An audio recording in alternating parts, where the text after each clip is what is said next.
Babul khuruj minal masjid ba'dal adhan. Ini bab keluar daripada masjid selepas azan. Dengan sanadnya Imam Abu Dawud meriwayatkan dari Abi Sya'tha, beliau berkata, kami pernah bersama Abi Hurairah dalam masjid. Qala, beliau berkata, Abu Sya'tha, maka ada seseorang ketika muadzin telah pun bang untuk asar, azan untuk asar, dia keluar. Ada seseorang keluar ketika muadzin bang untuk asar. Terus Abu Hurairah berkata, adapun dia ni, sesungguhnya dia telah menderhakai Abul Qasim sallallahu alaihi wasallam. Bab tentang muadzin yantazirul imam, menunggu imam. Dengan sanadnya Imam Abu Dawud meriwayatkan dari Jabir bin Samurah, beliau berkata, Bilal yuadzin azan, kemudian menunggu seketika. Apabila beliau nampak Nabi SAW telah pun keluar, baru dia iqamat, yang untuk sembahyang. Babun fit tathwib, ini bab tentang tathwib. Dengan sanadnya Imam Abu Dawud meriwayatkan dari Mujahid, beliau berkata, kami pernah bersama Ibnu Umar, maka ada seseorang melakukan tathwib pada sembahyang zuhur, ketika nak sembahyang zuhur ataupun sembahyang asar. Qala, beliau berkata, akhrij mina, bawa kami keluar, fa in hadhihi bid'ah, kerana ini adalah bid'ah. Babun fi salah tuqamu wa lam ya'ti al-imam. Ini bab tentang sembahyang diiqamatkan untuknya tetapi imam belum datang. Yantazirunahu qu'udan, mereka perlu menunggu imam sambil duduk. Dengan sanadnya Imam Abu Dawud meriwayatkan dari Abdullah bin Abi Qatadah, dari ayahnya, dari Nabi sallallahu alaihi wasallam, sabda baginda, idza uqimatis salah, apabila telah diiqamatkan untuk sembahyang, fala taqumu, maka janganlah kamu berdiri, hatta tarawni, sehingga kamu nampak aku. Abu Dawud berkata, demikianlah Ayyub dan Hajjaj As-Sawwaf telah meriwayatkannya daripada Yahya dan daripada Yahya. Sementara Hisham Ad-Dastawai berkata, Yahya telah menuliskan hadis ini kepada saya, menghantar berupa tulisan, dalam bentuk tulisan kepada saya. Hadis ini telah diriwayatkan oleh Muawiyah bin Salam dan Ali bin Al-Mubarak dari Yahya. Kedua-dua mereka ini dalam riwayatnya mengatakan, hatta tarawni, sehingga kamu nampak aku, wa alaikumus sakinah, dan kamu tetap dalam keadaan tenang, kamu terus berada dalam keadaan tenang.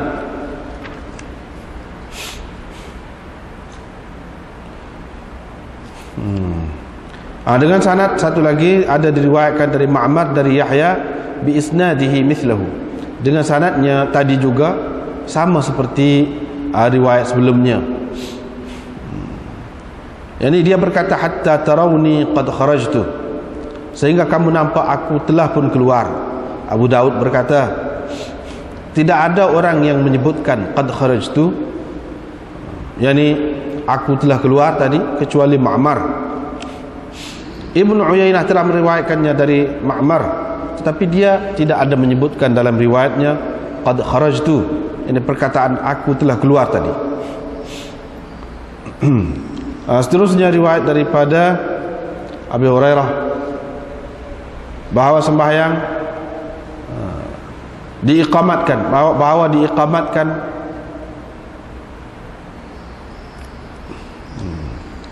anna salata kanat tuqamu li Rasulillah sallallahu alaihi wasallam, bahawa sembahyang diiqamatkan untuk Nabi sallallahu alaihi wasallam. Pada ketika itu orang ramai mengambil tempat mereka sebelum Nabi SAW mengambil tempat baginda. Dengan sanadnya Imam Abu Daud meriwayatkan dari Humaid, beliau berkata, saya telah bertanya Thabit Al-Bunani tentang seseorang yang bercakap selepas diiqamatkan untuk sembahyang. Dia memberitahu saya, diambilnya dari Anas bin Malik, bahwa beliau berkata, pernah diiqamatkan untuk sembahyang, lalu ada seseorang pergi bertemu Rasulullah sallallahu alaihi wasallam. Kerana itu baginda tertahan selepas sembahyang, selepas telah pun diiqamatkan untuk sembahyang. Ini baginda tertahan, yang ini tidak dapat pergi bersembahyang setelah diiqamatkan untuk sembahyang. Diriwayatkan dari Aun bin Kahmas, dari ayahnya yakni Kahmas, beliau berkata, kami pernah berdiri menunggu sembahyang di Mina. Ketika itu imam belum lagi keluar, maka duduklah sebahagian daripada kami. Tiba-tiba ada seorang syekh dari kalangan penduduk Kufah berkata kepada saya, apa yang membuat engkau duduk? Apa yang membuat engkau duduk? Saya berkata, Ibnu Buraidah berkata, inilah Samud, inilah yang dikatakan Samud. Syekh itu berkata kepada saya, Abdurrahman bin Ausajah telah memberitahu saya dari Bara' bin Azib, beliau berkata, kami pernah berdiri fi sufuf, yakni kami selalu kunna naqum, kami selalu berdiri dalam saf di zaman Rasulullah sallallahu alaihi wasallam. Lama, ini berdiri lama dalam saf sebelum baginda bertakbir. Qala, perawi berkata lagi, ini Bara' berkata, wa qala, dan Nabi sallallahu alaihi wasallam bersabda, sesungguhnya Allah azza wa jalla dan para malaikat berselawat untuk orang-orang yang mengiringi ataupun berada pada saf-saf yang pertama, dan tidak ada satu langkah yang lebih Allah suka daripada langkah yang seseorang itu gunakan untuk sampai kepada saf. Diriwayatkan dari Anas, beliau berkata, sembahyang telah diiqamatkan untuk sembahyang, telah diiqamatkan untuk sembahyang. Ketika itu Rasulullah sallallahu alaihi wasallam sedang bercakap-cakap di satu bucu ataupun penjuru masjid. Tidak baginda pergi untuk bersembahyang melainkan setelah orang ramai tertidur. Fama qama ila shalah hatta nama al-qaum. Mana baginda baru pergi bersembahyang ketika orang telah tertidur. Yani adalah yang telah tertidur. Seterusnya riwayat daripada Salim bin Abi Nadhr, beliau berkata, Rasulullah sallallahu alaihi wasallam ketika diiqamatkan untuk sembahyang dalam masjid, kalau baginda nampak orang sedikit, baginda akan duduk dan tidak bersembahyang lagi. Dan apabila baginda nampak orang telah berkumpul ramai, salat, baginda bersembahyang. Diriwayatkan dari Abi Mas'ud Az-Zuraqi dari Ali bin Abi Thalib radhiyallahu anhu, sama seperti riwayat sebelum ini.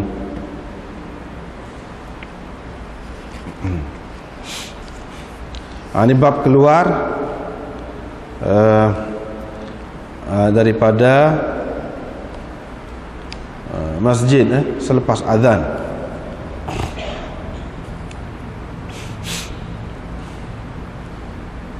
Keluar daripada masjid selepas azan.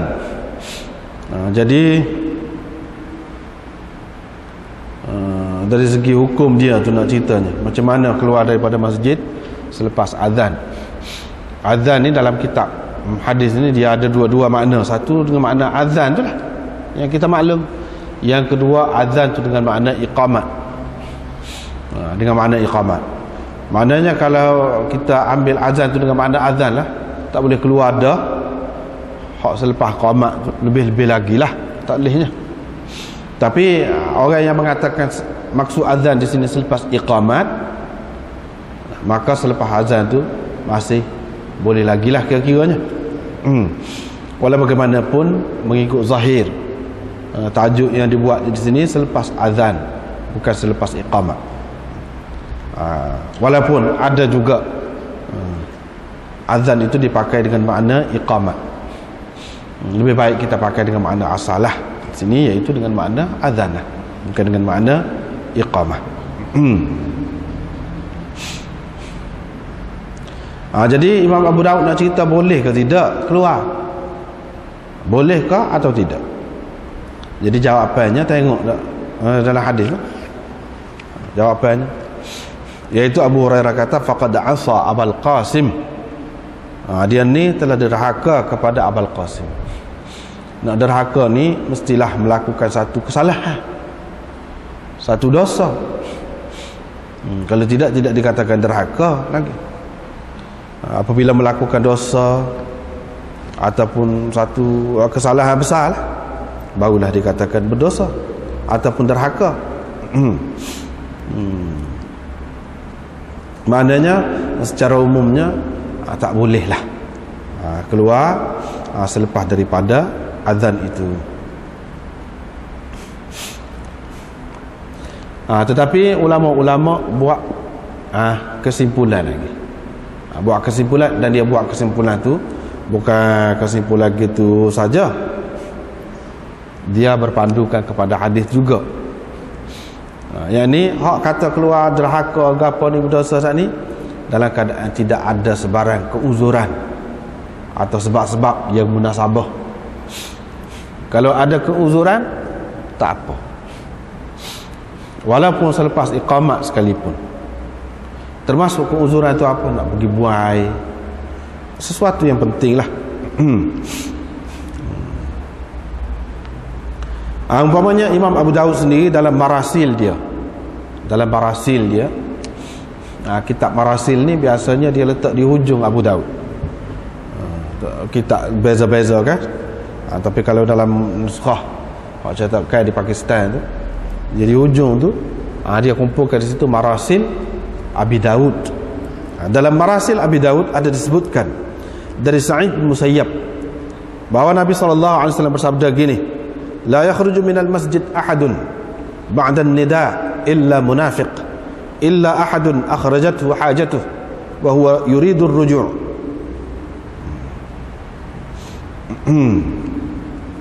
Itulah hadis. Iaitu tidak keluar daripada masjid sesiapa, tidak keluar daripada masjid selepas ban kecuali munafik. Sesiapa pun kecuali munafik, kecuali orang yang hajatnya mengeluarkannya. Ada sesuatu hajat dan dia dengan maksud nak balik pula, maka itu tak termasuk. Daripada situlah ulama-ulama buat kesimpulan lah, kalau ada hajat maka tak apa. Itu satu yang kita sebut tadi, hajat kalau nak buang air ke apa tu, itu salah tu. Tentu sekali boleh. Ataupun batal air semaya ke, kita kata nak pergi ambil air semaya, tentu sekali hak tu boleh. Hak selain daripada tu, iaitu kalau dia ni tu imam tempat dia, katakanlah tu imam tempat dia tu semaya lewat sikit, kalau dia balik selalu sebab orang lepas tu dah, itu tak apa, kecuali juga. Ataupun tidak tu imam tapi tempat dia tu semaya lewat, kira-kiranya dia dah semaya Jumaat tempat dia, masjid tempat dia, tak apa. Kalau gitu pun masuk dalam hak dikecualikan, tak apa. Ataupun dia telah semaya, dia semaya dah, jadi maknanya orang bel patut dia pun semaya selalu. Dia semaya dah lah, mungkin ada apa-apa hal dia semaya dah. Jadi dia nak pergi lalu, kalau tunggu jadi lambat pun tak apa, itu pun termasuk dalam yang dikecualikan. Tak apa. Tapi setengah-setengah ulama kata tak boleh lagu tu. Kalau dia semaya dah pun dia kena tunggu juga semaya. Jadi hak dulu tu seperti yang dulu kita sudah jumpa dah, sama ada dikira hak semaya dulu tu sebagai fardu ataupun sunat. Ada beberapa pendapat dulu kita sudah jumpa dah dulu. Kembali kepada hak tu lah. Jadi kalau dia sudah semaya dah hak fardu, hak mula-mula tu kira fardu, hak yang kedua tu sebagai sunat. Tapi orang yang mengatakan tunggu juga tu, dia khilaf pula. Ada yang mengatakan hak boleh tunggu tu nak semaya pula. Kalau sekiranya sembahyang yang dia telah lakukan dulu tu selepasnya boleh dikerjakan sembahyang sunat. Kalau tidak tak boleh. Kalau sembahyang yang boleh dikerjakan sembahyang sunat selepas dia tu boleh.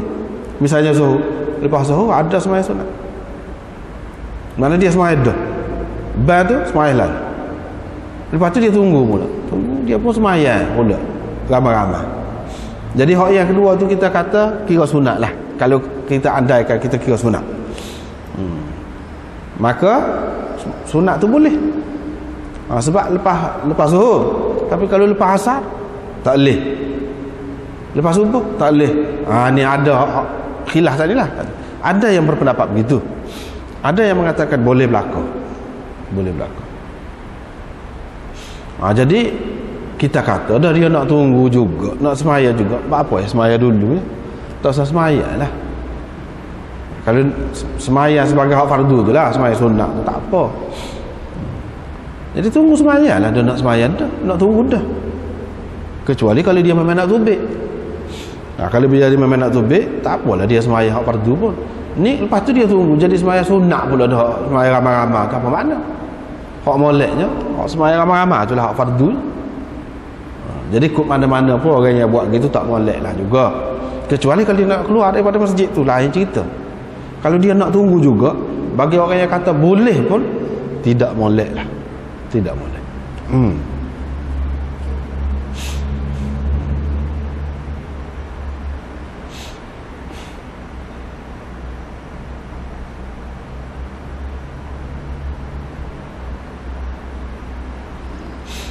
Ataupun soal lagi, dia sudah sembahyang dah tempat dia pergi satu masjid situ baru bas.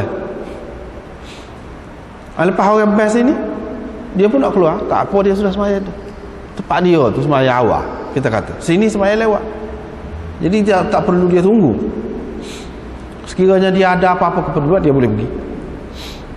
Itu pun termasuk dalam kecuali juga, sebab dia sudah sembahyang dah tempat dia dengan berjemaah pun tempat dia tu.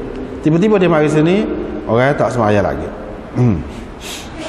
Imam Tirmizi selepas mengemukakan riwayat ini, dia kemukakan juga pendapat Ibrahim An-Nakhai.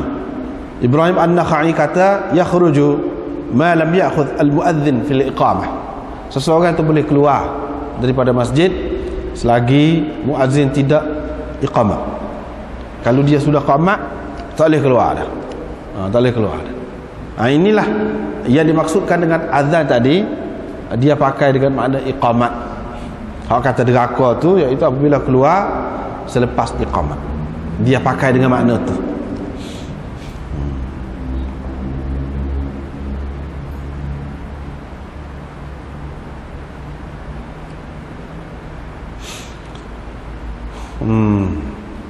Itu perkara yang pertama. Perkara yang kedua, dia kata, Abu Hurairah kata, adapun dia ni dia derhaka kepada Abul Qasim. Ni kata-kata Abu Hurairah. Kata-kata Abu Hurairah pada dasarnya, pada asalnya tidak dikatakan hadis, sebab hadis-hadis ni Nabi sallallahu alaihi wasallam kata dia derhaka kepada aku. Misalnya Nabi sallallahu alaihi wasallam kata, atau Nabi sallallahu alaihi wasallam kata dia derhaka kepada Abul Qasim. Abul Qasim maksud dia sendirilah, dia yang kata. Kalau lagu tu terang hadis. Hak ni tidak. Mana zahirnya kata-kata Abu Hurairah.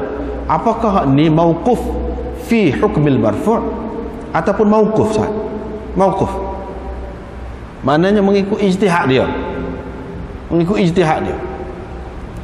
Jadi kebanyakan ulama mengatakan apabila seseorang sahabat tu dia kata gini, sesiapa yang buat gini dia derhaka kepada Abul Qasim, itu orang panggil mauquf fi hukmil marfu'. Yang ini pada hakikatnya daripada Nabi sallallahu alaihi wasallam juga.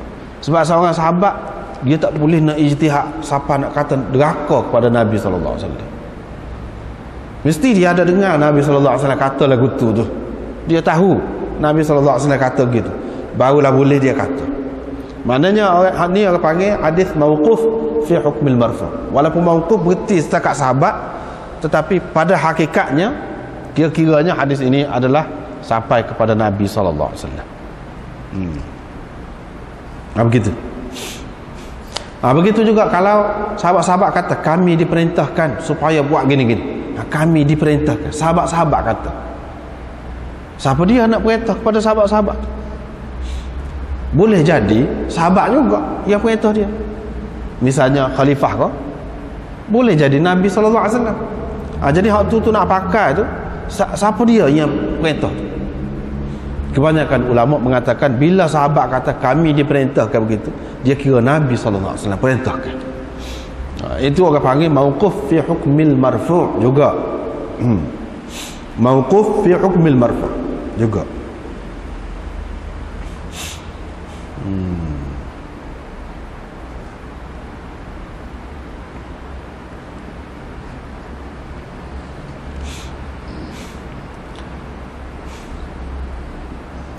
Begitu juga kalau seorang sahabat dia kata minas sunnah, termasuk dalam sunnah begini. Kalau dia kata minas sunnah, termasuk dalam sunnah gini.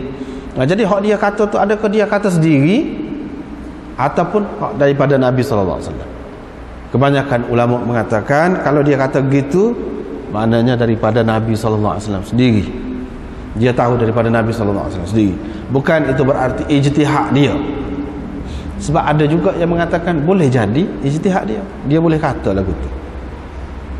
Tetapi kebanyakan ulama mengatakan tidak. Dia tidak akan kata gitu.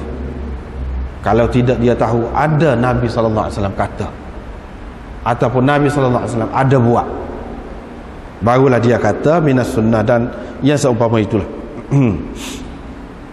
Seterusnya habis dah cerita apa nama ni,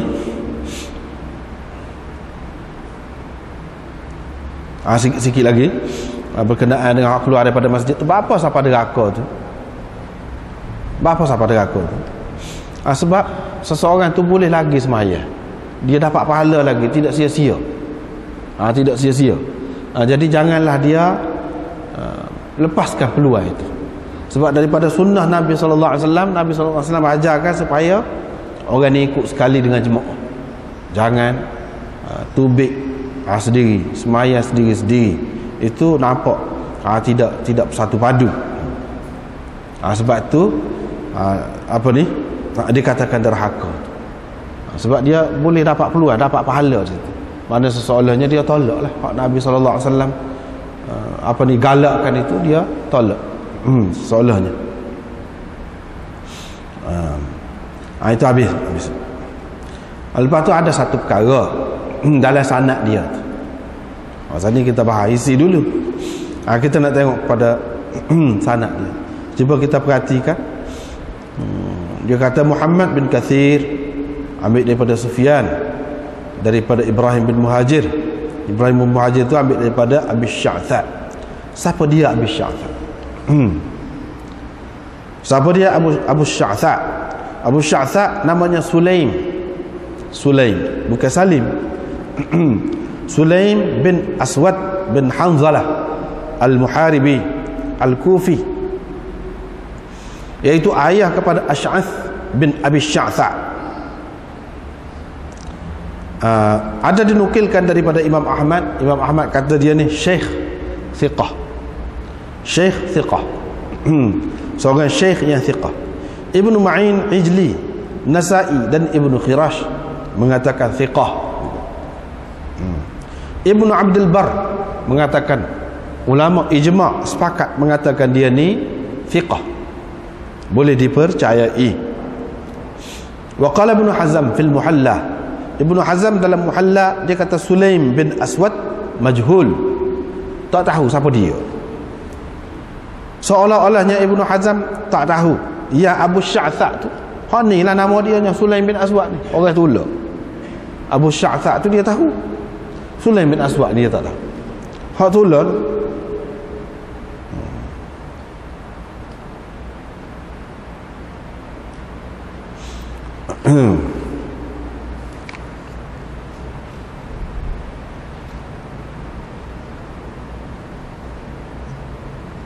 Tak apalah situ.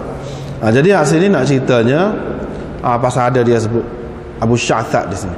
Nak ceritanya kadang-kadang seseorang alim, seseorang tokoh tu dia kata orang ni majhul. Apabila dia kata majhul tu tidak semesti majhul. Di sisi dia setakat dia tahu. Macam sini Ibnu Hazm dia kata majhul. Padahal orang lain tahu. Orang lain tahu dia ni. Bahkan orang kata dia ni thiqah. Dia kata majhul. Tu nak. Hal lain itu tak ada apalah. Ini bab muazzin menunggu imam. Dia kata Bilal bal, lepas tu dia tunggu. Apabila dia telah nampak Nabi sallallahu alaihi wasallam nak keluar, baru dia iqamat. Baru dia iqamat. Maknanya hadis ini menunjukkan bahawa muazzin tu dia tak boleh iqamat kalau selagi tak nampak tu imam. Ini apabila nampak tu imam tu nak keluar, mari dah barulah dia iqamat.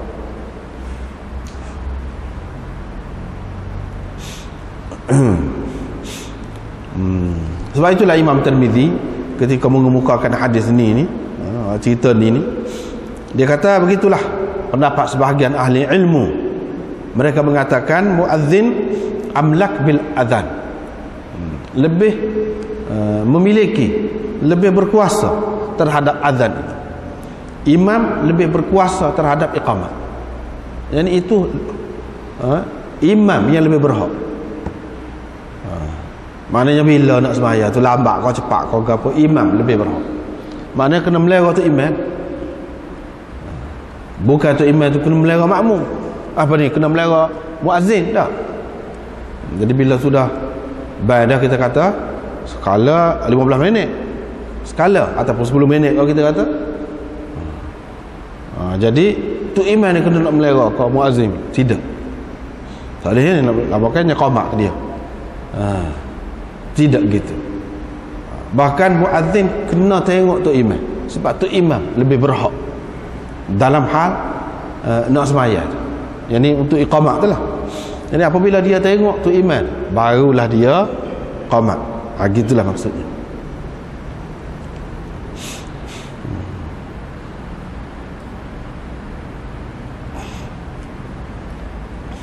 Tak boleh kata ikut setera nak qamat tu. Ikut tepat masa, tidak boleh gitu. Sebab apa? Sebab dia jadi banyak kali kena qamat pula lah. Sunnahnya tidak banyak kali, sekali. Itu satu perkara. Yang keduanya menyusahkan orang. Menyusahkan orang lagu mana duduk cacat tu. Kalau imam tu lama mandi ke apa dulu, lama qamat kau nak keluar dah, tak keluar lagi. Ataupun imam tu lambat, orang tu baru mari. Kira-kiranya kalau dia tidak qamat lagi, orang tu boleh maya sunat. Ni jadi tak maya sunat dah, buat dia qamat dah. Sebab dalam hadis dilarang selepas pada qamat ni, dia tak bui dah semaya tu. Dia tak bui dah semaya sunat tu selepas daripada qamat. Jadi bila muazzin sani qamat, jadi orang tadi tak adalah semaya. Dia tak bui. Sebab itulah tak bui qamat tu. Sebelum nampak tu imam mari.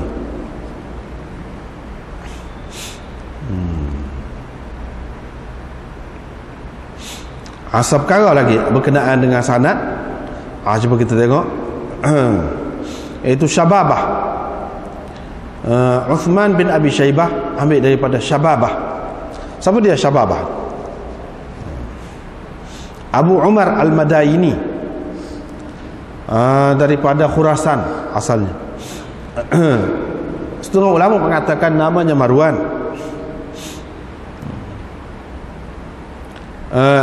begitulah Ibnu Adi sebutnya, namanya Marwan.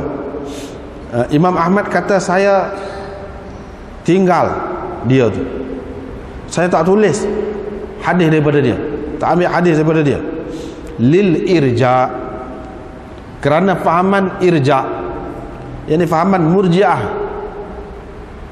wa kana da'iyatan, dan dia ni menyeru dakwah orang kepada fahaman dia tu.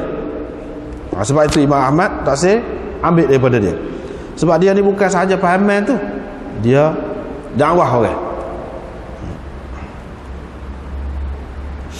Riwayat ada dia ambil daripada Ibnu Ma'in, dia kata thiqah. Uthman Ad-Darimi kata, dia kata kepada Yahya, syababah fi syu'bah, lagu mana? Kalau syababah ambil daripada syu'bah, dia kata thiqah, boleh. Ibnu Sa'ad kata thiqah, salih al-amr fil hadis, ini molek lah, baik lah dalam hadis. Wa kana murji'an, dia ni murji'. Salih bin Ahmad meriwayatkan dari Ijli, qultu li abi, saya kata kepada ayah saya, kana yahfazul hadis, dia hafal hadis. Ayah dia kata ya. Abu Hatim kata saduq, hadis dia boleh ditulis tapi tidak boleh dibuat hujah. Abu Zur'ah berkata dia ni berfahaman irja'. Setengah ulama mengatakan dia telah bertaubat lah, raja'a anhu tu, meninggalkan fahaman itu, yang bertaubat daripada fahaman itu. Ada orang katalah kepada dia, kepada Abi Zur'ah, raja'a anhu, dia kata na'am, ya, memang dia tinggal ada fahaman itu, irja'. Uthman bin Abi Shaybah kata saduq, hasanul aql, thiqah. Ibnu Hibban menyebutkan dalam senarai perawi thiqat. Ini satu pula pahaman irja', yang ini murji'ah. Dulu kita sudah jumpa dah Syiah kan, ulama-ulama kita ambil juga Syiah hak lagu mana, wayak dah hak ni fahaman murji'ah, ahli bid'ah juga ni. Fahaman ni fahaman bid'ah juga. Murji'ah ni lagu mana? Dia percaya i'tikad saja, dalam hati saja seseorang tu kalau percaya gitu tak apa, tak buat pun tak apa. Tak buat pun tak apa. Percaya i'tikad dalam hati, sembahyang tu fardu, tak sembahyang pun tak apa.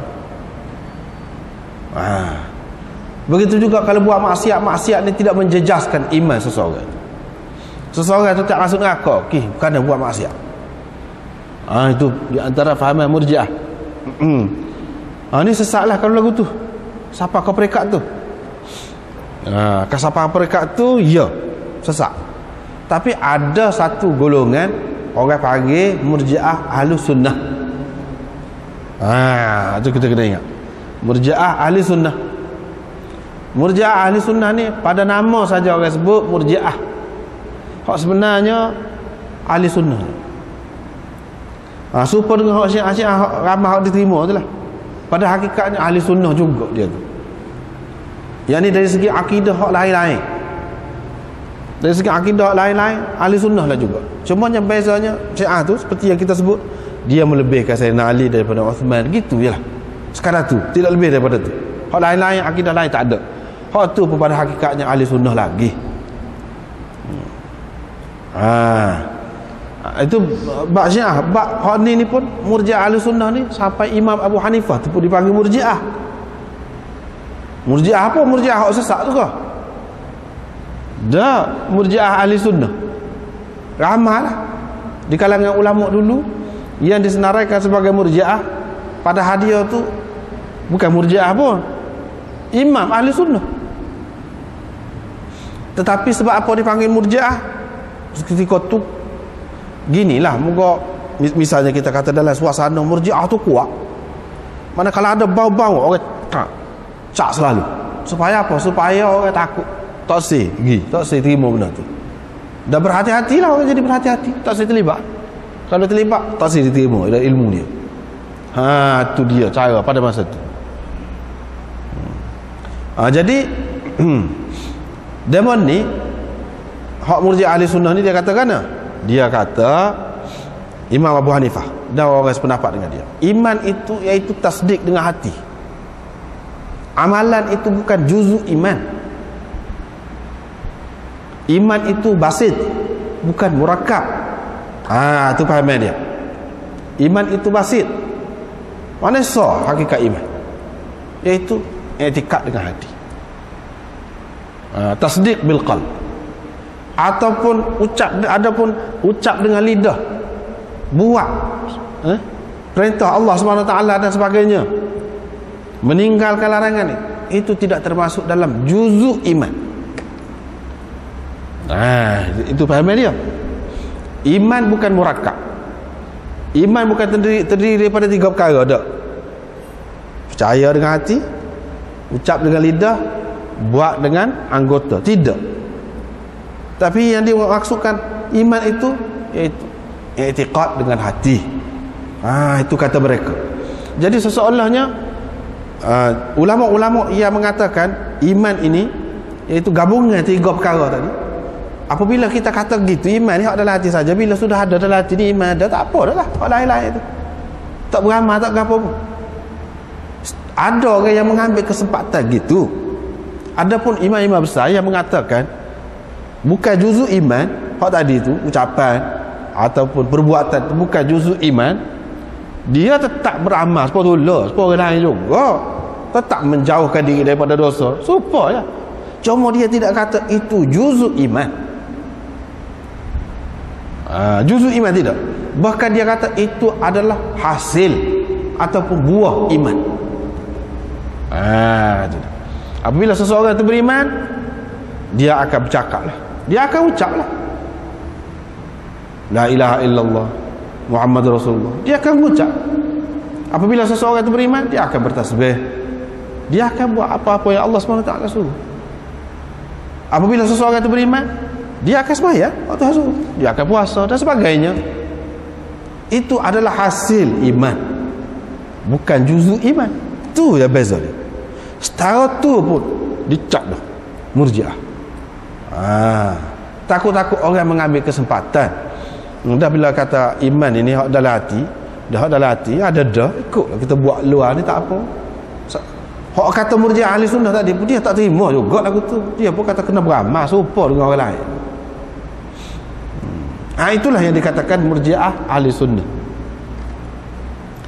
Tidak lebih daripada tu. Tak ada dia kata kalau buat dosa ni tak ada jadi gapo-gapo. Tak ada. Tak masuk neraka ke dosa. Tak ada. Tak ada kata lagu tu. Masuk neraka. Masuk neraka. Kalau meninggalkan sembahyang seperti yang dalam Quran sebut lah. Tetapi bab iman tu, adakah sembahyang tu sebahagian daripada iman? Tak.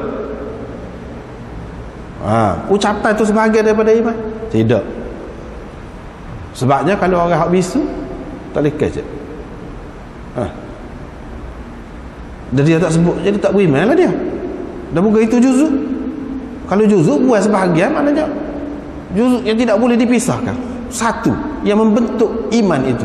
3 perkara. Kalau tak ada sah, tak ada juga lah. Adapun ni orang panggil Murji'ah ahli sunnah, dia kata juzuk. Kalau kita nak terima kata juzuk pun, juzuk mukammil, juzuk mutammim. Orang panggil juzuk mukammil, juzuk yang menyempurnakan, bukan juzuk yang menjadikan benda tu. Itu dia fahaman dia ni. Maknanya kalau tak ada ucapan tu tak ada iman. Tidak lagu tu. Cuma kalau disebut sempurna iman, sempurna iman. Begitu. Jadi kalau orang bisu, dia tak boleh nak ucapkan, apakah dia tidak beriman? Beriman. Ataupun seseorang tu dia bertaubat, dia masuk Islam, orang tidak tahu. Orang tidak tahu. Orang tidak tahu yang dia ni Islam. Tahu mati, tak pernah semaya, tak ada semaya, tak ada buat kau satu, mati. Iman dia tu tak kira kau. Iman semata-mata, tak ada apa satu, tak ada ucap, tak ada apa. Tuhan tak kira kau dia. Maksud neraka kau juga dia tak ada iman. Dan muka tak ada amal, tak ada ucapan. Nak kira lagu mana? Dia buat ikut tu. Perbahasannya panjang. Kalau kita tengok dalam Sahih Bukhari, bab iman tu mula-mula Imam Bukhari zaman dia kuat benar. Ni Murji'ah. Tolak setiap hadis dia tolak fahaman Murji'ah. Siapa hak Murji'ah ahli sunnah ni pun tekan lah. Mana tak boleh fahaman lagu tu bahaya, boleh membawa kepada orang ni jadi cuai. Tetapi pada hakikatnya tidak ada percanggahan. Hak tu pun ahli sunnah, ni pun ahli sunnah juga. Pada hakikatnya tidak ada percanggahan. Itu perkara yang pertama. Perkara yang kedua, Imam Ahmad tak terima sebab dia ni berpahaman irja'. Lepas tu dia seru orang, dakwah orang kepada pahaman dia. Ini salah satu kaedah lah ni. Kaedah. Mana kalau satu orang tu dia ahli bid'ah, lepas tu ahli bid'ah dia tu sampai kepada peringkat kufur. Sampai kepada peringkat kufur nak pula. Kalau dia suruh orang kepada hak tu, tak boleh terima. Tak boleh terima. Boleh jadi tak sampai kepada kufur, tapi boleh membawa kepada kufur. Boleh jadi tak sampai ke situ. Ataupun rengai lagi ahli bid'ah. Kalau dia suruh orang kepada bid'ah dia, tak boleh. Tak boleh terima dah. Ulama hadis tak boleh terima dah riwayat dia tu. Tapi kalau dia sekat dia saja, faham dia gitu saja, boleh kira dah. Terima lagi. Itu pun ada syarat lain lah. Syarat lain pula, iaitu kalau riwayat dia tu tidak menyokong fahaman dia. Kalau menyokong fahaman dia, tak boleh. Tak boleh terima. Itu kaedah dia. Sini pun dia sebut kaedah lah tu. Kaedah.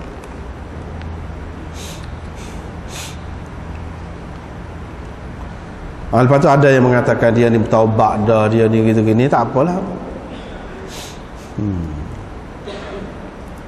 Kemudian kebanyakan ulamanya dia kata kalau ulama-ulama hadis ni terima masuk dalam kitab dia ni, dia kata Murji'ah tu Murji'ah ahli sunnah.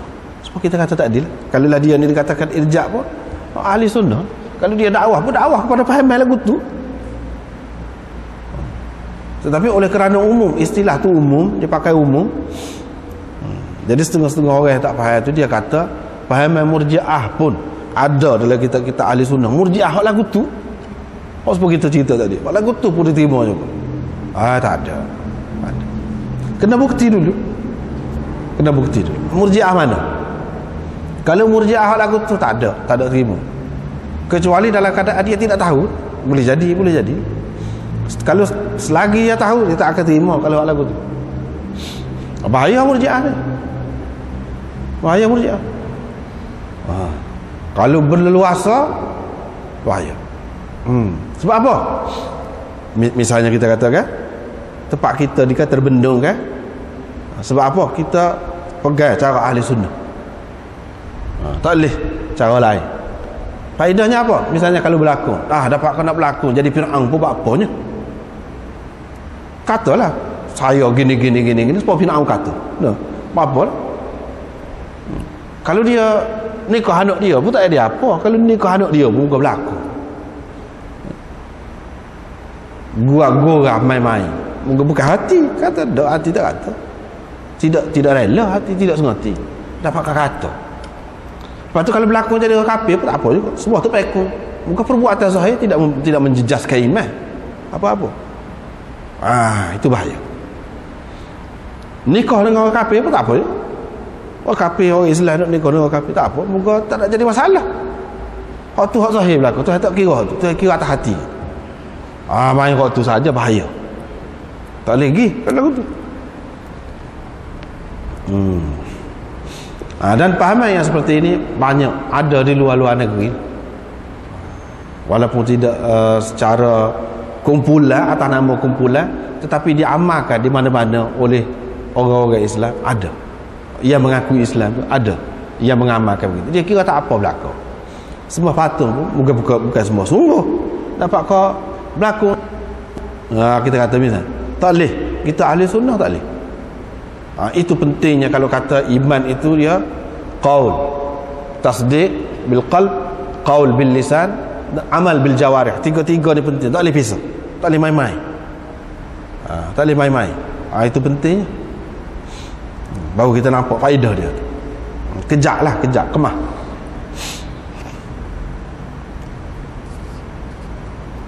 Babun fit tathwib. Ini bab tentang tathwib. Tathwib ni ada beberapa makna, ada beberapa makna. Asal maknanya tathwib ni thawaba yuthawibu tathwiban, daripada thawb lah. Mana orang yang duduk jauh, duduk tengah laut, kalau kita kata nak selai ke, kita kata, ataupun duduk tengah bukit ke, pada pasir ke, orang tak nampak tu, dia tengok orang lalu dengan kapal terbang tu, pecak baju dia, kibah-kibah baju. Itu tathwib orang panggil. Perbuatan mengibah-ngibah baju sebagai isyarat kepada sesiapa lah, sebagai isyarat kepada sesiapa. Kibah baju kau, kibah kain kau, ikutlah asal makna kain lah, kibah kain. Itu asal makna tathwib. Kemudian tathwib di sini dengan makna mengulangi, menyebutkan sesuatu yang telah disebut. Itu pun dengan makna tathwib juga, mengulangi sesuatu yang telah disebut di lagu mana, iaitu as-salatu khairum minan naum. Setelah seseorang tu, mana muazzin tu kata hayya 'alas salah, hayya 'alas salah, tu makna panggil pergi semayalah. Jadi as-salatu khairum minan naum, selepas dia disebutkan, maknanya itu pun cerita tentang semaya juga, tentang semaya juga. Mana kira-kiranya ada mengandungi makna mengajak pergi semaya juga. Apabila kita kata semaya itu lebih baik lagi daripada tidur, sebab masa tu masa tidur, maknanya nak ajak orang pergi semaya lah, serupa dengan hayya 'alas salah. Selepas maknanya ajak dah orang tu hayya 'alas salah, ajak pula dengan kata as-salatu khairum minan naum. Itu pun tathwib juga. Dari segi makna dia, makna asal dia. Tathwib juga bermakna iqamat. Iqamat, mana selepas ban tu pun ajak orang semaya dah. Lepas tu nak semaya ni qamat pula. Qamat tu sendiri, itu orang panggil tathwib. Mana ulangi semula, mengajak orang. Yang ni untuk suatu perkara, tadi ajak dah untuk sembahyang, ajak pula, itu tathwib juga orang panggil.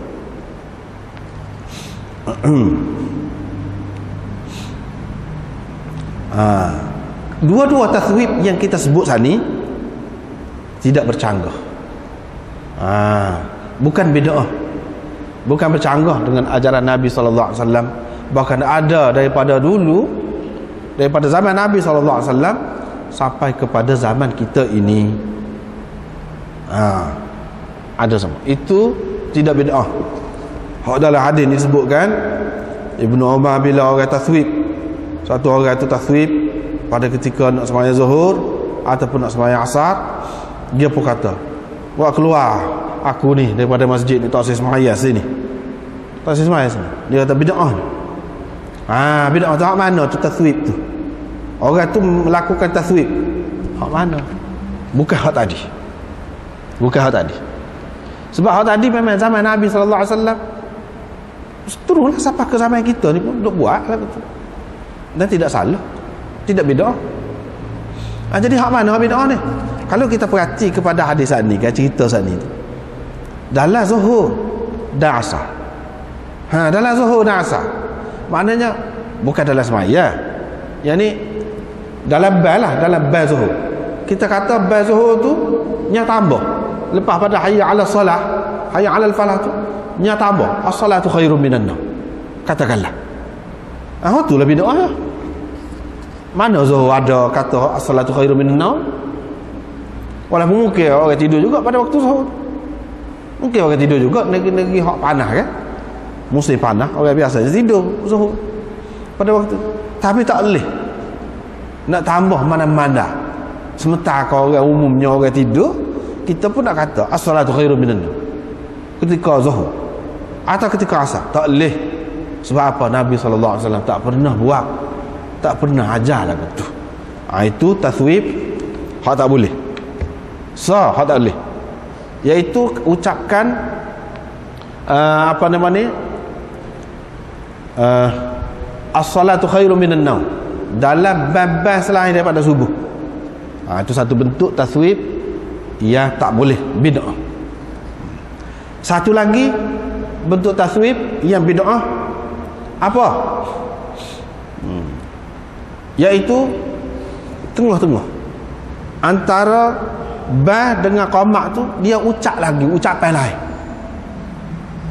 Mai semaya. Kata lagi lagu tu. Itu pun bid'ah juga. Kata lagi. Semaya. Kata lagi. Tak boleh juga lagu tu.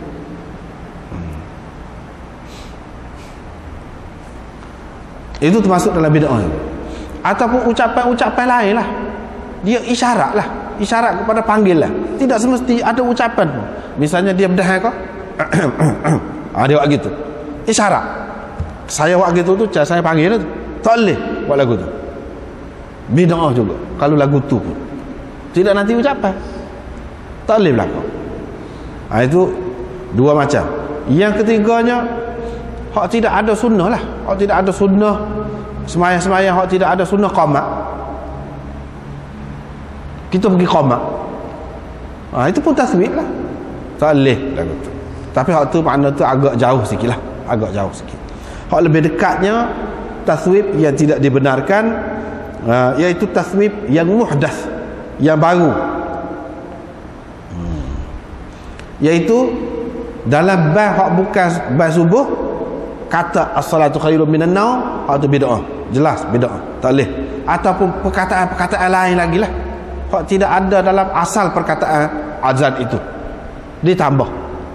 Itu panggil taswib, tak boleh. Yang keduanya, ucapkan di tengah. Di tengah. Tak padan dengan qamak, tak padan dengan ba. Panggil lagi orang. Tak boleh. Terutama panggil dalam speaker kau misalnya. Mari. Semaya. Tak boleh. Jangan dibuat lagu tu. Bid'ah. Bid'ah. Jadi Ibnu Umar sani, hak mana tu? Hak mana tu? Taswib yang mana yang menyebabkan dia tu suruh orang keluar? Kalau mengikut di sini dia tak ada jelas. Fathawwaba rajulun fi zuhri aw al-'asr. Maka ada seseorang melakukan taswib pada ketika zuhur ataupun asar. Pada ketika zuhur ataupun asar tu dalam ban kau tak ada sebut. Sini. Ataupun di antara ban dengan iqamah tu kau tak ada sebut. Tetapi dalam riwayat-riwayat yang lain ada sebut. Banyak lagi riwayat-riwayat yang seumpama ini, yang sahih pun. Hak ni tak sahih ni. Hak ni ada dipertikaikan. Dipertikaikan oleh ulama. Seorang perawi dia tu Abu Yahya Al-Qattat. Abu Yahya Al-Qattat. Ramai ulama mengatakan dia ni dhaif. Tetapi cerita yang sama ni banyak dalam kitab-kitab hadis yang lain, ada sebut dengan riwayat yang sahih. Bahawa Ibnu Umar tak sahih. Ini menunjukkan bahawa sahabat ini dia ambil berat tentang bid'ah ni. Ambil berat. Walaupun benda tu kecil, kita kata apa salahnya dapat kena panggil orang kan? Murah tadi kita bad pun kita panggil orang semaya juga. Takut-takut kurang faham. Kita royak aku Melayu pula lah. Tak ada. Tak boleh. Jadi setara hak bid'ah ni, benda lagu tu tak boleh. Apatah lagi kalau hak besar-besar lagi yang menyebabkan jadi orang keliru, menyebabkan jadi orang nampak. Agaknya Nabi buat lagu tu lah berkali. Tak boleh. Sehingga kan semaya jemaah dalam masjid dekat pahala besar, fadilat masjid lagi, fadilat jemaah lagi. Tak saya semaya ni. Suruh orang keluar. Tak saya semaya dalam masjid. Mana tak ada kelebihan. Tak ada kelebihan. Itu besar tu. Besar makna tu. Lepas tu setengah-setengah orang dia kata, ni bid'ah tak boleh ni. Bid'ah lagu mana? Bid'ah tak ada kena-mengena dengan agama. Kalau benda molek, tak apa. Silap faham. Apa salahnya dia kata dapat kau kita ngatik orang mati. Ngatik bagus kan? Apa salahnya kalau kita pergi makan kat orang? Tu kan? Benda-benda gitu. Gua kita nak buat pahala ke buat kebajikan? Silap kan? Pasal apa? Pasal kita kata benda yang molek tu bolehlah kita buat. Tidak lagu tu. Tidak lagu tu. Sebab itulah ulama-ulama bahagia apabila dia bagi bid'ah tu, dia ada bid'ah idhafiyah, ada bid'ah haqiqiyah. Sebab itulah. Dan inilah ramai orang keliru. Orang tak faham hak tu. Jadi tu kata bid'ah ni hak tak ada asal dalam agama. Ngatik tu ada asal. Baca Quran tu ada asal dalam agama. Jadi tak apalah kita nak buat lagu mana. Tak boleh. Ada asal. Tak boleh semata-mata ada asal. Dia kena tahu kaifiat dia. Kalau buat tak serupa tak boleh. Tak boleh juga. Jadi bid'ah juga. Tapi bid'ah tu orang panggil bid'ah idhafiyah, bukan bid'ah haqiqiyah. Kalau bid'ah haqiqiyah ni lagu mana? Bid'ah surati. Nabi tak pernah ajar. Nabi larang ada. Larang. Tak pernah ajar. Misalnya pada ketika kematian tu rambut merau-rau ke meratap, kalau kita kata tu terang Nabi sallallahu alaihi wasallam larang. Tiba-tiba buat. Buat bid'ah lah tu. Bid'ah apa? Bid'ah haqiqiyah. Selagi hak ni ramai orang keliru. Sebab apa dia kira molek kan? Jadi apa salahnya kalau buat? Tapi kalau kita tanya, adakah Nabi buat lagu tu? Tak ada, tak boleh nak ayat. Tapi apa salahnya? Tentu Nabi suka dan muka molek. Dia kata lagu tu tak kena lagu tu. Sebab apa? Baca Quran molek. Ini kalau nak kira dari segi kita nak kiyahlah, nak fikir dengan hak ajaran dalam agama hak ada dah. Baca Quran kan molek. Boleh ke baca dalam rukuk ketika sembahyang? Tak boleh.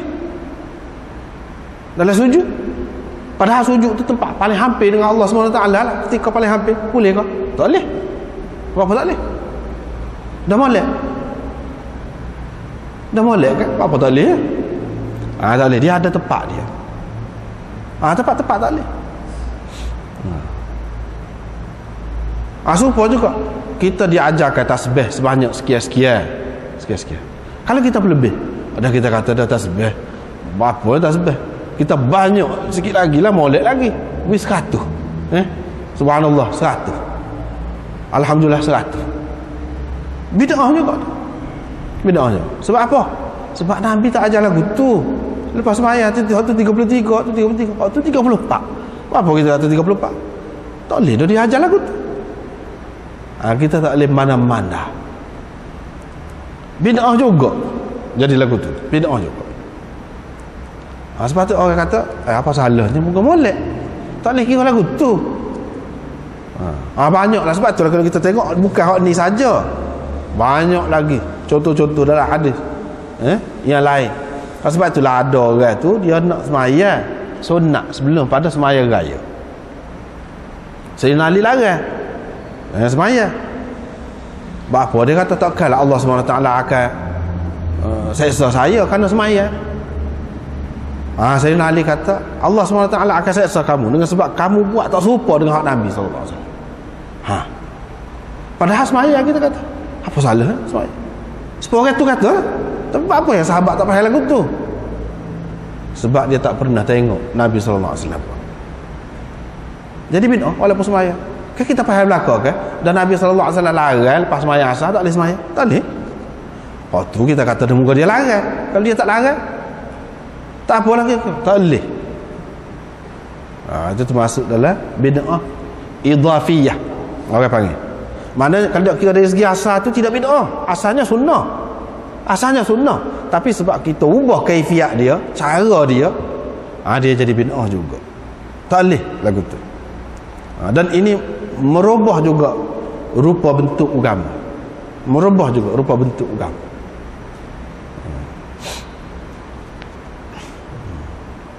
Jadi sahabat-sahabat dia tak sih. Benda lagu tu. Sebab apa? Sebab dia takut. Walaupun kita kata kecil, benda dengan maksud yang sebelum tu juga. Tak boleh tak sih. Tak ada dah kelebihan. Daripada sinilah ulama-ulama yang mengatakan kalau ahli bid'ah tak ada kelebihan. Sembahyang jemaah ke apa. Mana agak dia lagu tu. Tak ada kelebihan. Kita tak boleh mudah-mudah lah dalam perkara bid'ah. Tak boleh mudah-mudah.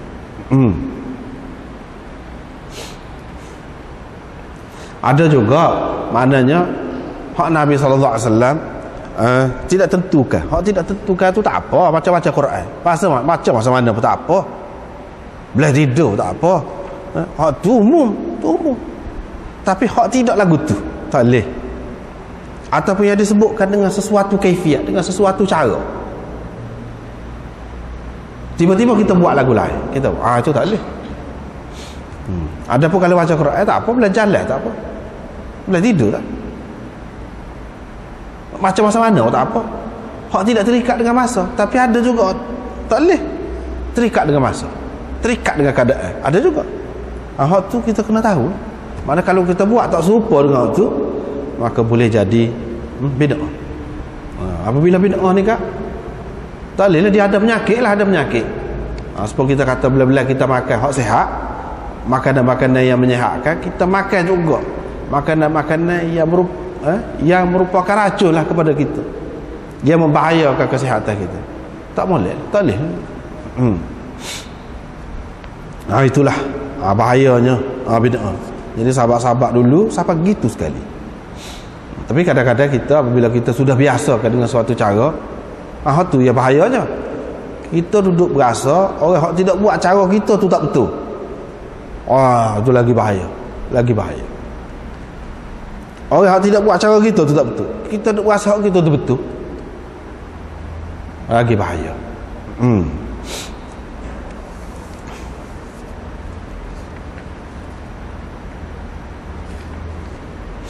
Anda banyak lagi lah. Sebenarnya kalau pasal bid'ah ni dia tajuk suku pula waktu tu. Secara sepintas lalu gitulah, secara sepintas lalu.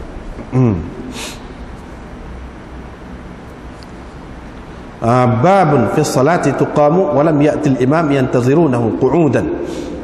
Ini bab lain, dapat panjang pula ni. Bolehlah kita panjang sikit kat sini lah. Macam ke bid'ah ni. Banyaklah dalam masyarakat kita ni. Sebab apa yang berlaku bid'ah? Sebab dia kira asal benda tu molek. Dia tidak faham kaedah saat ni. Dia tak tengok pada hadis-hadis seumpama ini. Dia tak tengok. Maka berlaku banyak benda-benda bid'ah pasal dia kira molek. Padahal hanya di sebalik benda-benda bid'ah tu kan, banyak perkara lah. Di sebalik benda-benda bid'ah tu banyak perkara yang merugikan kita, menyusahkan kita. Tapi kadang ni tempat kita ni mujur dan di setara ni alhamdulillah dah. Kalau tempat-tempat lain teruk lagi. Siapa bid'ah ni siapa satu perekat di tempat-tempat lain lah. Pasal lapu, pasal pelita dikubur, palu gendai dikubur, menari-nari dikubur. Siapa dikubur lah kebanyakan berlaku benda-benda gini berkait dengan kematian. Lepas tu banyak lagi lain-lain yang tidak berkait dengan kubur pun ada juga. Teruk sampai begitu sekali. Tempat kita ni alhamdulillah tak ada lah sampai gitu. Tapi kadang-kadang ada juga benda-benda yang tidak dimestikan dibuat macam mesti. Macam mesti menyusahkan orang. Misalnya apa? Kita kata BBT, lepas maya-maya BBT. Lepas maya-maya. Itu pun termasuk ya. Sebab apa kalau kita cari dalam hadis ni? Hadis mana-mana lah cari. Hak dhaif pun tak ada. Hak dhaif pun tak ada. Usah kau nak cari hak sahih. Mana bagi PT ataupun bagi makanan.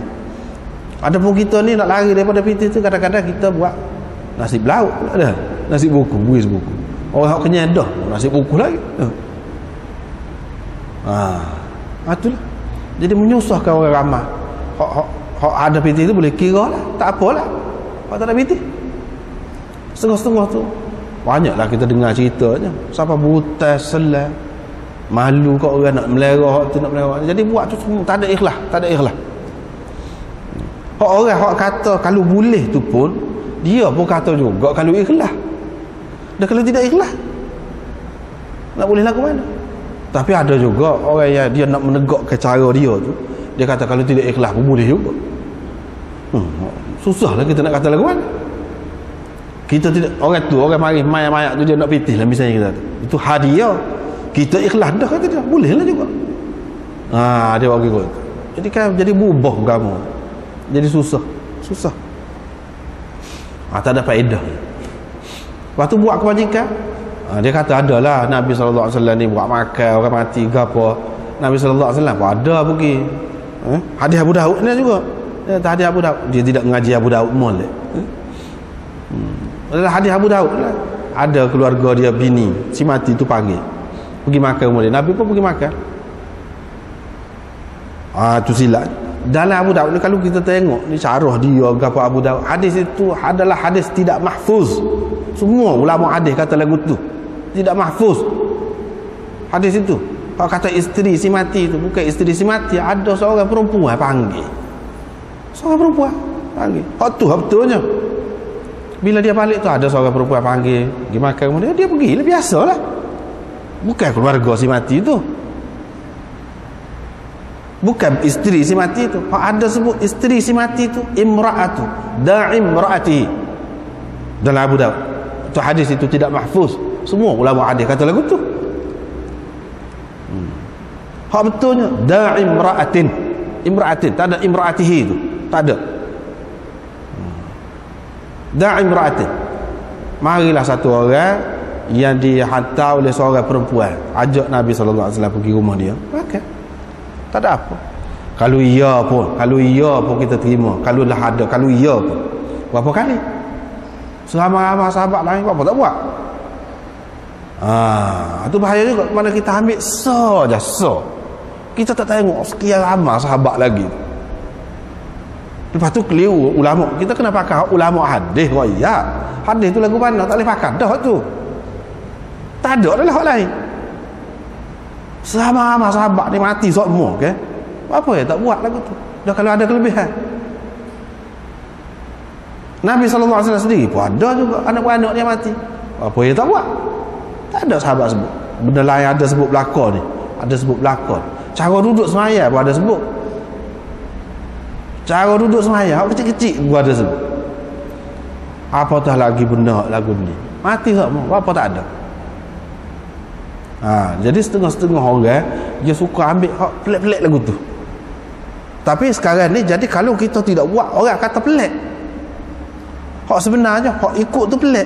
Sebab apa hadis tu ulama tak sepakat belaka. Hak tu sebenarnya pelik. Tiba-tiba kita buat hak tu umum. Hak seramai-ramai sahabat ni. Beratus ribu sahabat. Bila ada buatnya? Tak ada buat.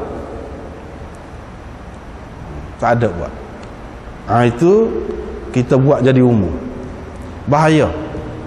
Lama-lama orang anggap jadi sunnah. Padahal bendanya bid'ah. Jadi sunnah. Menyusahkan orang pula. Orang ni pula pergi ngatik ni kalau boleh buat makan. Lepas tu hak sesak ni tak boleh buat makan, tak gila orang rumah dia. Lagu tu kau agama. Lagu tu kau agama. Tak benar sabar. Tak benar sabar.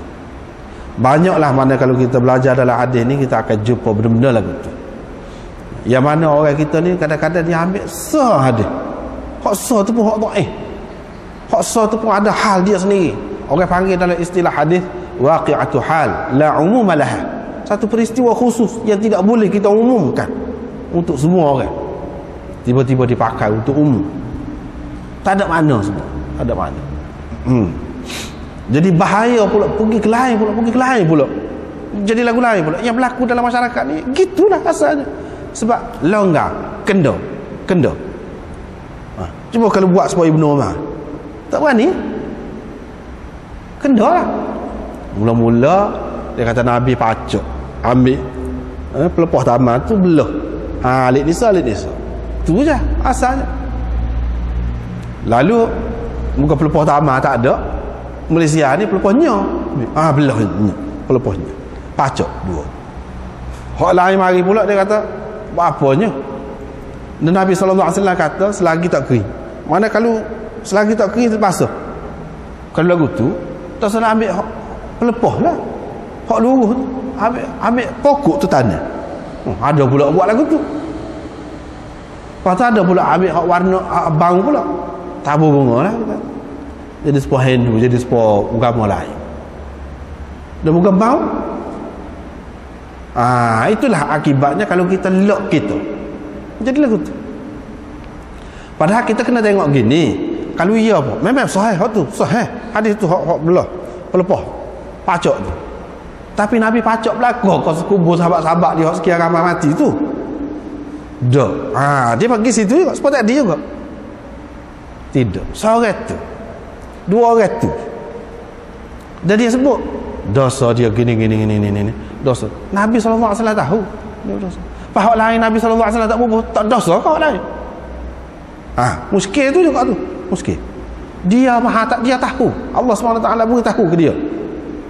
Khusus untuk dia. Apa ya kita nak pakai? Kalau kita boleh tahu kah orang ni berdosa, orang ni tidak berdosa.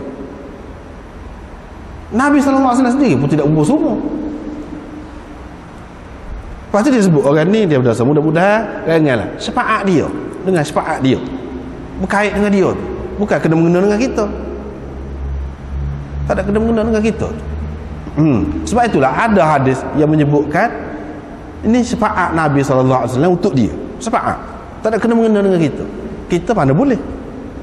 Dan kita mana tahu orang ni berdosa ke tidak berdosa. Kalau nak kira dari segi dosa, sahabat-sahabat lain pun ada juga dosa. Apa tak ubah? Pula. Sebab tu tak boleh.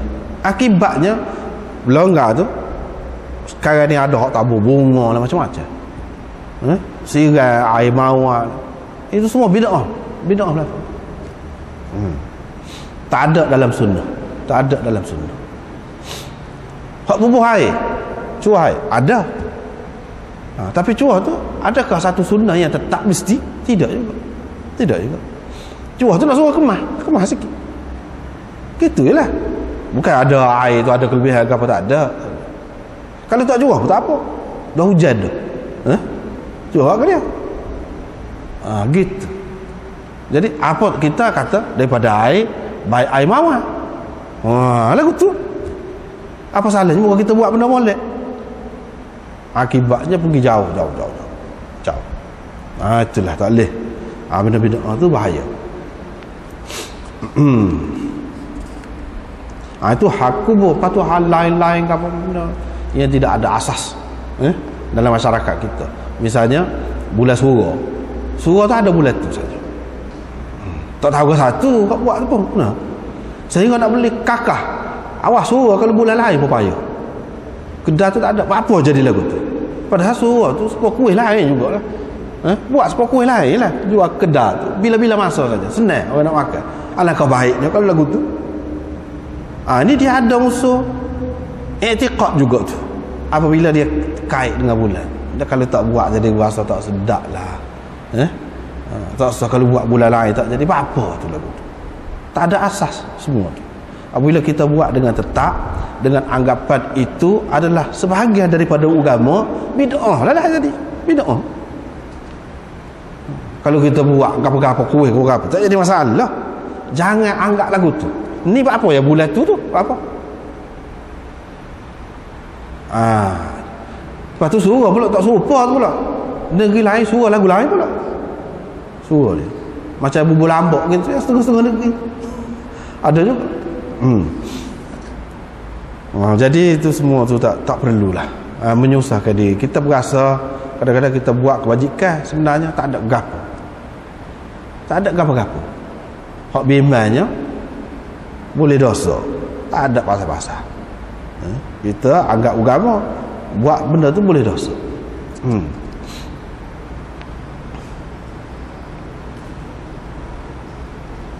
Lepas tu babun fi salah tuqam wa lam ya'ti al-imam yantazuruna wuqu'. Dah sekat tu. Wallahu